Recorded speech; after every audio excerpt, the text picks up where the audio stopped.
¿Qué pasa, gente? Bienvenidos de nuevo al canal. Hoy toca una nueva ronda de historias perturbadoras de Fo-chan. Algunas de ellas me dejaron con más preguntas que respuestas. Quédense porque vale la pena escucharlas todas. Vamos a comenzar.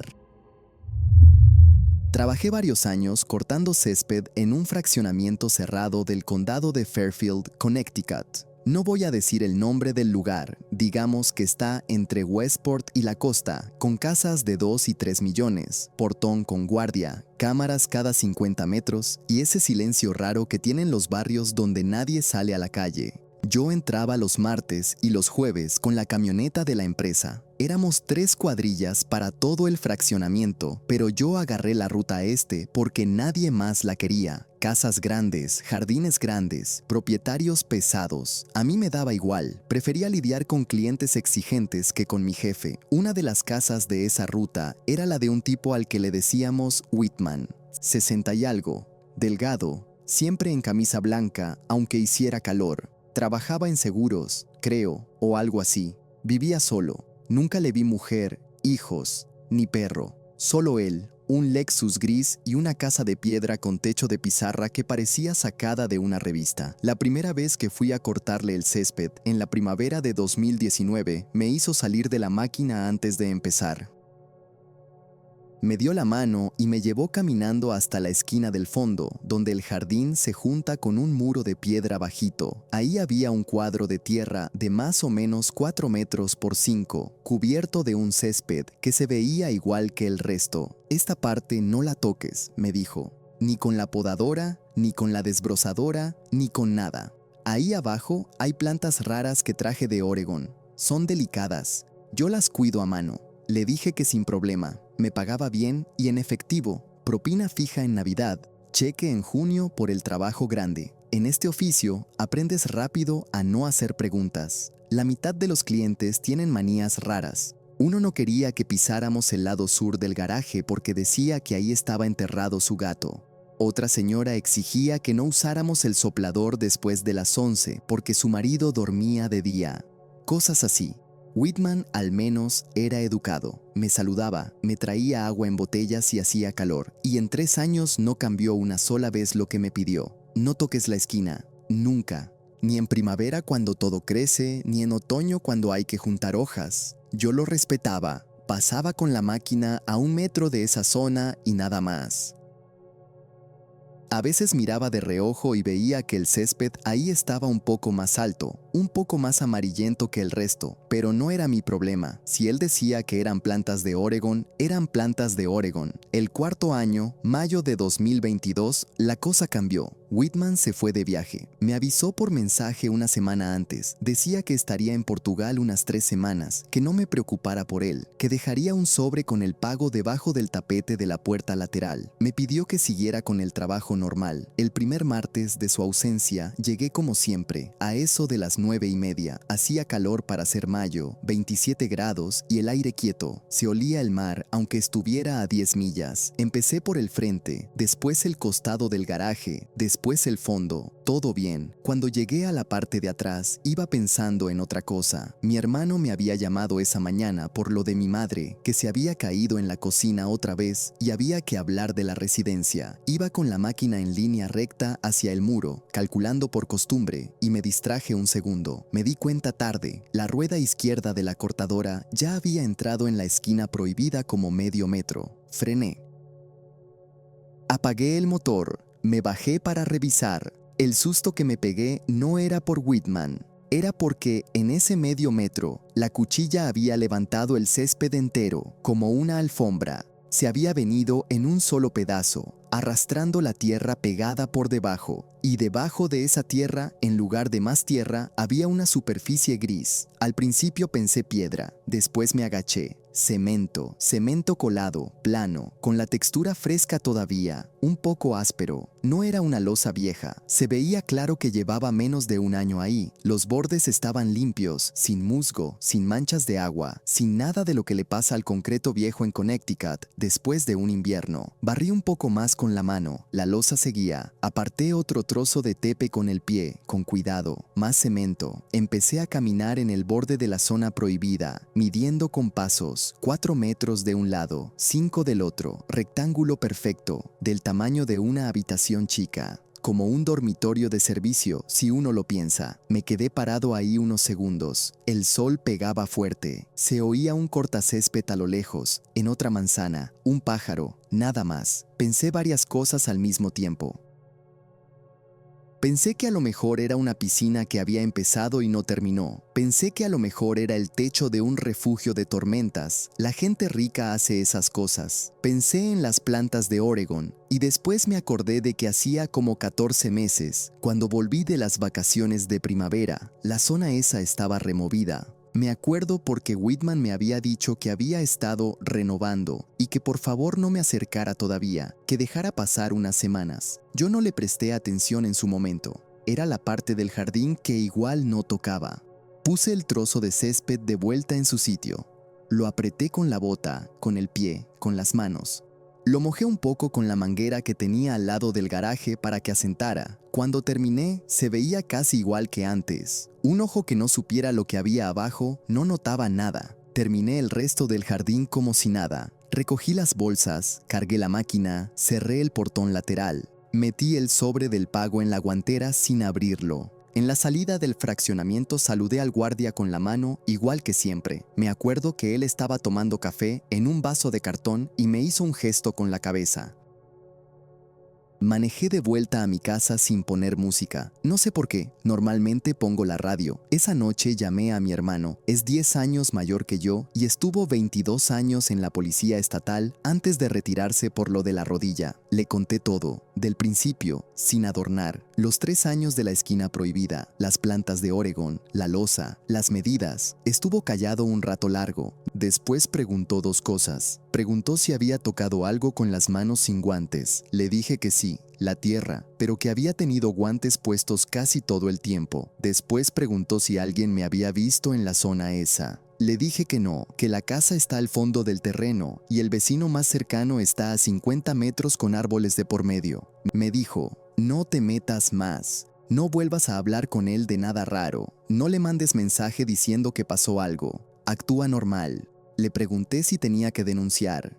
Me dijo, sí, pero anónimo. Manda una carta al sheriff del condado. Escribe la dirección, escribe lo que viste, escribe las medidas. No pongas remitente, no la mandes desde tu casa, mándala desde otro pueblo. No uses tu letra, escribe en imprenta. Le hice caso.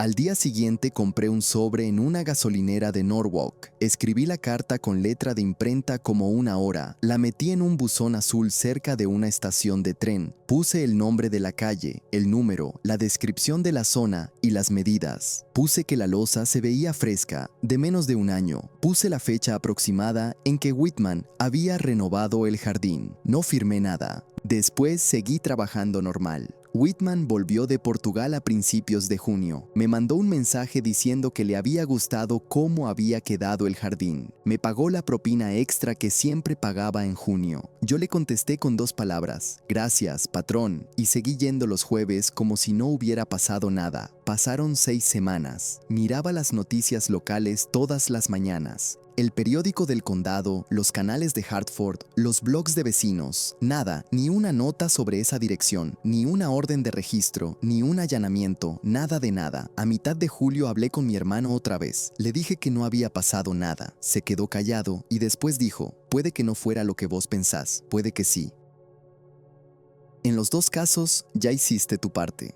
Le pedí a mi jefe que me cambiara de ruta. Le inventé que un cliente de la ruta oeste era pariente lejano de mi mujer y prefería no mezclar. Se lo tragó. Me pasó a la ruta oeste en agosto. No volví a esa casa, no volví a ese fraccionamiento. Cuando el jefe me pregunta si quiero cubrir a alguien en la ruta este, digo que no. De Whitman no supe más. A veces, cuando manejo por la ruta 1 y paso por la salida que lleva a ese barrio, miro para el otro lado.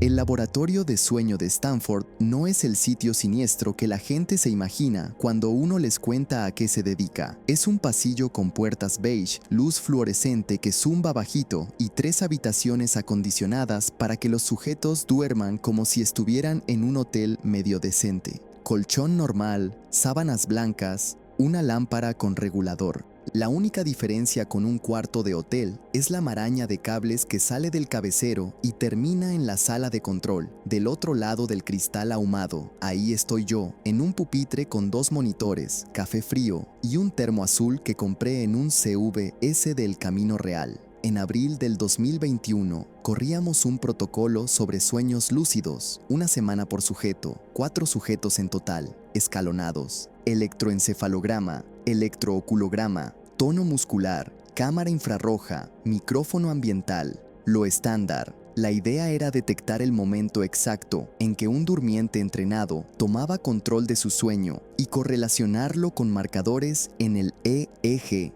Nada esotérico, neurociencia normal, con becarios ojerosos y hojas de consentimiento firmadas por triplicado. El sujeto del que quiero hablar se llamaba Aitor. 31 años, estudiante de posgrado en filosofía, delgado, muy educado, con esa voz baja de gente acostumbrada a hablar en seminarios. Había hecho retiros de meditación en Nuevo México y llevaba años practicando lo que él llamaba el hábito del testigo, darse cuenta, dentro del sueño, de que estaba soñando. Se ofreció como voluntario porque quería, según él, ver hasta dónde llegaba la técnica bajo condiciones de laboratorio. Las 3 primeras noches fueron un ejemplo de manual. Se dormía rápido, entraba en REM entre los 40 y los 50 minutos y respondía al protocolo de señalización ocular que habíamos acordado. 3 movimientos a la izquierda cuando se daba cuenta de que estaba soñando. Yo lo veía en la cámara infrarroja, el globo ocular yendo a la izquierda como un metrónomo, y lo marcaba en el registro. Todo limpio. En la 4ª noche pasó lo otro. Eran, mirando el registro después, las 2:47 de la madrugada. El turno de guardia me tocaba a mí solo, porque mi compañera se había ido a casa a dormir de verdad. Aitor llevaba unas 2 horas en sueño profundo, ondas delta bonitas y anchas, ninguna señal ocular. En ese estado la gente a veces habla. Se llama somniloquia y no es raro, ni especialmente interesante. Suelen ser palabras sueltas, gruñidos, alguna frase absurda que uno anota y sigue con lo suyo. Aitor empezó a hablar bajito, casi susurrando. Yo tenía los cascos puestos, unos Sennheiser cerrados que aíslan bastante, así que lo oía como si estuviera al lado. Al principio pensé que estaba recitando algo. Después me di cuenta de que estaba describiendo la sala de control. Hay 2 pantallas encendidas, dijo. La de la izquierda tiene una franja verde arriba. Levanté la vista. La franja verde arriba de la pantalla izquierda era el indicador de grabación activa del programa que usábamos. Un software horrible que se llamaba, no se rían, Somnoware. Cualquiera que hubiera pisado el laboratorio conocía esa franja. No significaba nada. El termo está a la derecha del teclado. Siguió Aitor, casi tocando el ratón. Miré el termo. Estaba exactamente donde él lo estaba diciendo. Yo lo movía todo el rato, a veces junto al monitor, a veces junto al teclado. Esa noche, en ese minuto, estaba a la derecha del teclado, un poco más cerca del ratón de lo que solía dejarlo, porque me había estirado y lo había arrastrado sin querer. Vale. Coincidencia. Aitor había pasado tiempo en la sala antes de la primera sesión. Había firmado papeles ahí, había visto el equipo. Puede que estuviera recordando la sala en un sueño y llenando huecos con detalles genéricos. Es lo que le explico a los alumnos cuando se emocionan con anécdotas de somniloquia. Después dijo, se está frotando la sien izquierda con 2 dedos. Yo tenía 2 dedos en la sien izquierda, índice y medio, apretando en círculos porque me estaba entrando dolor de cabeza. No lo había registrado hasta que él lo dijo. Bajé la mano muy despacio, como si moverla rápido fuera a romper algo. Me quedé mirando la cámara infrarroja del cuarto de Aitor. Estaba de lado, cara hacia la pared, los ojos completamente cerrados. Los electrodos en su cuero cabelludo trazaban ondas delta perfectas en la pantalla derecha. Nada de REM, nada de movimiento voluntario. La cámara mostraba un cuerpo dormido y respirando despacio. El pie derecho se mueve, dijo. Miré mi pie, no se estaba moviendo. Me relajé un segundo, y entonces empecé a mover el pie derecho sin darme cuenta. Ese tic que uno tiene cuando está nervioso. Y él dijo, encima de mi propio movimiento, ahora sí, voy a intentar contar bien lo que sentí, porque después le he dado muchas vueltas. No fue miedo de golpe. Fue algo más lento, como cuando entras en tu casa y notas que un mueble está 3 centímetros fuera de sitio y te lleva un minuto entender por qué eso te está incomodando. Yo seguía siendo un tipo de 30 y pico años, sentado en una silla ergonómica barata, con luz de laboratorio y con un termo. Nada había cambiado en la sala, solo que había una voz en mis cascos que iba nombrando la sala a la vez que yo la habitaba. Pensé muy racionalmente que podía ser un fallo del audio, que el micrófono del cuarto de Aitor estaba captando por error algo mío, un eco. ¿Quién sabe? Silencié el canal del sujeto durante 15 segundos y miré la forma de onda. Plana. Lo volví a abrir. Aitor estaba diciendo: ha silenciado algo. Ha vuelto. Ahí decidí hacer una prueba. No por método científico, sino porque necesitaba hacer algo con las manos. Me levanté, di 2 pasos hasta el estante donde guardábamos material de oficina y cogí lo primero que toqué, un lápiz sin punta. Volví a la silla, golpeé 3 veces la mesa con el lápiz, con esa cadencia tonta que uno hace cuando piensa. En los cascos, con la misma voz baja de siempre, sin pausa, Aitor dijo: coge algo, golpea. Dejé el lápiz. Me quedé mirando la pantalla como 15 minutos, sin hacer nada más. Aitor no volvió a hablar en toda la noche. Terminó su ciclo de sueño, se despertó a las 6:40, se lavó la cara, aceptó un café y respondió el cuestionario matinal como cualquier otro día. Le pregunté, con toda la neutralidad que pude, si recordaba algo de esa noche. Dijo que había soñado con un supermercado, nada más. Me lo describió: cajas registradoras, luz blanca, una discusión con un empleado. Lo anoté palabra por palabra. En ningún momento apareció una sala, ni pantallas, ni un termo. Cuando llegó Marcela, mi compañera, esperé a que se sentara y le pasé los cascos sin decirle qué escuchar. Le puse el segmento desde las 2:47. Vi cómo le iba cambiando la cara. Al terminar se quitó los cascos y estuvo un rato callada, dándole vueltas al cable.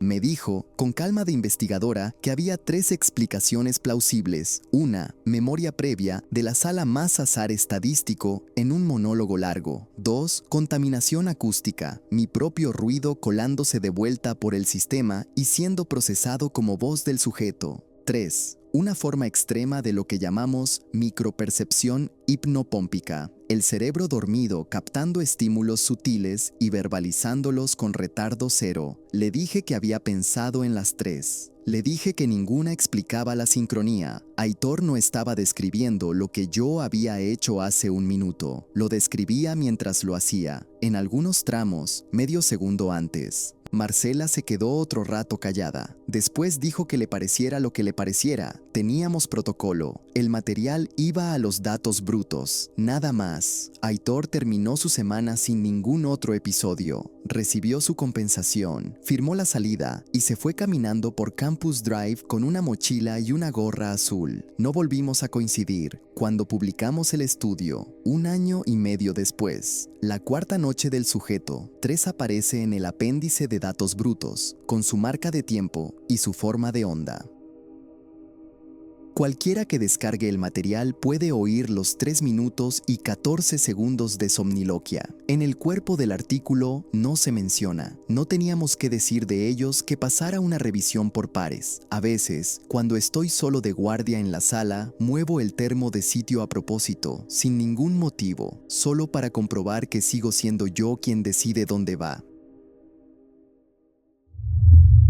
Trabajaba de despachador en la comisaría del norte de Spokane, turno de noche, de 10 a 6. Octubre de 2020. La pandemia había vaciado las calles y las llamadas se habían vuelto raras. A veces pasaban 2 horas sin que sonara nada. Uno se acostumbra al zumbido del aire acondicionado y al café pasado que sabe a metal. Aquella noche era martes. Llovía suave, de esa lluvia que en Spokane se mete debajo del cuello sin que te des cuenta. Yo estaba comiendo un burrito frío del 7-Eleven de Division cuando entró la llamada. 2:17 de la madrugada. Lo recuerdo porque acababa de mirar el reloj. 911. ¿Cuál es su emergencia? Del otro lado, una voz de hombre. Tranquila, muy tranquila. Buenas noches. Quería reportar un cuerpo. Uno recibe llamadas así y el estómago se te aprieta un segundo. Pero mi trabajo es no dejarlo notar. Le pedí que se calmara, aunque el tipo estaba más calmado que yo. Estoy calmado, me dijo. El cuerpo está en el apartamento 4B, edificio Rosewood, calle Cinto, cerca de Monroe. Es un hombre, 50 y tantos, camisa a cuadros azul, pantalón gris. Está en el suelo de la cocina, entre la nevera y la mesa, boca abajo. Me quedé escribiendo. La voz seguía dictando como si me diera indicaciones para llegar a un restaurante. Señor, ¿cuál es su nombre? Silencio corto. No importa. Necesito saber quién llama. ¿Usted está en el lugar? ¿Es familia? Está en el suelo de la cocina. Yo ya no puedo hacer más. Le pregunté si había signos de violencia, si sabía cómo había muerto, si había alguien más en la vivienda. A cada pregunta contestaba antes de que yo terminara, sin apuro, sin respirar fuerte, como si leyera. Las respuestas eran cortas. No, no lo sé, nadie más. Señor, no cuelgue. Llamando a una unidad, quédese conmigo. Voy a colgar. No, señor, por favor. Gracias por atender. Y colgó. Marqué el número que aparecía en pantalla. Sonó 2 veces y saltó a un mensaje pregrabado. Voz de mujer, una compañía local. Decía que el buzón no estaba configurado. Anoté todo, mandé al patrullero más cercano, Marco, que andaba a unas 15 cuadras del edificio. Le dije lo que tenía, le dije que el tipo sonaba raro, colgué la radio y me quedé mirando la pantalla. El número seguía ahí, prefijo local, nada raro en la superficie. Marqué otra vez, esta vez desde la línea externa. Sonó 4 veces, 5, nadie contestó. Ni siquiera el buzón esta vez. Solo el tono que sigue y sigue. Marco me contestó por radio unos 8 minutos después. Central, estoy en el 4B. Adelante, tengo un cuerpo. Varón, 50 y tantos, camisa a cuadros, cocina, está frío. Se me secó la boca. Le pregunté si había alguien más adentro. Me dijo que no, que la puerta estaba con llave por dentro, que había tenido que llamar al encargado del edificio para abrir, que no había signos de forcejeo, que la ventana daba a un callejón y estaba cerrada. ¿Y el teléfono? Le pregunté. ¿Qué teléfono? El teléfono desde el que llamaron. Fijo, prefijo 509. Debería estar ahí adentro. Hubo una pausa. Escuché sus pasos en la línea. Escuché la nevera zumbando. O quizás nada. Central, hay un teléfono en el piso, al lado de la mano derecha del tipo. Uno de esos inalámbricos, base en la pared. Está apagado. ¿Cómo apagado? Apagado, muerto. La pantallita en negro. Ponlo en la base, a ver si carga. Escuché a Marco moverse. Después, central. No hay luz aquí. La base no tiene corriente. Todo el bloque está sin luz. Se ve por la ventana. El encargado dice que se fue a medianoche, algo con un transformador en Boone. Le dije que confirmara el número, que levantara el auricular y me leyera lo que decía. Marco me dictó los 7 dígitos. Eran los mismos que tenía yo en pantalla. Me acuerdo que me reí, no de gracia, de ese ruido corto que uno hace cuando no entiende algo y el cerebro no sabe qué hacer con la información. Marco, ese es el número desde el que me llamaron hace 20 minutos. Silencio en la radio. Repite, central. El teléfono que tienes al lado del cuerpo es el mismo número desde el que entró la llamada al 911 a las 2:17. Marco no contestó unos segundos. Después, muy despacio, me dijo que iba a asegurar la escena y esperar a los detectives. Cortó. Yo me quedé sentado en la silla, mirando la pantalla del sistema. La llamada estaba ahí. Duración, 1 minuto 46 segundos. Número entrante, el fijo del apartamento 4B. Hora 02:17:04. El resto de la noche pasó lento. Atendí otras 2 llamadas, un accidente en la I-90 y una discusión doméstica en Hilliard. Rutina. Cada rato volvía a mirar el registro, como si la línea se fuera a borrar sola. A la mañana siguiente vino la primera capa de respuestas. que en realidad eran más preguntas. El forense estableció la hora de la muerte entre las 12 y las 2 de la madrugada. Ataque al corazón, muy probable, sin signos de intervención de terceros. El hombre vivía solo. Se llamaba Harold, 61 años, jubilado, ex empleado de una fábrica de papel. No tenía hijos. Un hermano en Coeur d'Alene que hacía años que no lo veía. Los detectives quisieron hablar conmigo. Les puse la grabación. La escucharon 2 veces, 3. La segunda vez, uno de ellos, un tipo mayor con bigote gris, apretó pausa y me preguntó si yo había hablado con alguien de la casa cuando llegué al turno. Le dije que no. Me preguntó si conocía a la víctima. Le dije que no. Después, llamaron a la compañía telefónica. Tardaron 2 días en mandar el reporte. El reporte confirmó lo que ya sabíamos y no queríamos saber. La llamada al 911 se originó en la línea fija del apartamento 4B del edificio Rosewood a las 02:17 del 20 de octubre de 2020. Había otra cosa en el reporte. Una nota técnica que los detectives me pidieron que leyera yo también, no sé por qué, quizás para asegurarse de que no se lo estaban inventando ellos solos. La línea fija estaba conectada a un teléfono inalámbrico, marca de las que ya no se fabrican. Ese tipo de teléfono no funciona sin electricidad en la base porque no recibe corriente por el cable telefónico como los antiguos de disco. El corte de luz en esa zona empezó a las 23:58 del 19, se restableció a las 5:40 de la mañana del 20, o sea, a las 2:17. En ese apartamento no había forma de que ese teléfono funcionara. La batería del auricular, cuando el peritaje la revisó, estaba completamente vacía. En la vivienda no había un generador ni un cargador externo, nada. Se lo pregunté al detective del bigote gris, no porque esperara respuesta, sino porque no aguantaba las ganas de decirlo en voz alta. Entonces, ¿desde dónde llamaron? Se encogió de hombros, muy despacio. Desde ahí llamaron. Eso dice la compañía. Es todo lo que sé decirte. Le pregunté si iban a seguir investigando. Me dijo que la muerte era natural. Sin delito, no había mucho que perseguir. La llamada era rara, sí, pero raro no es crimen.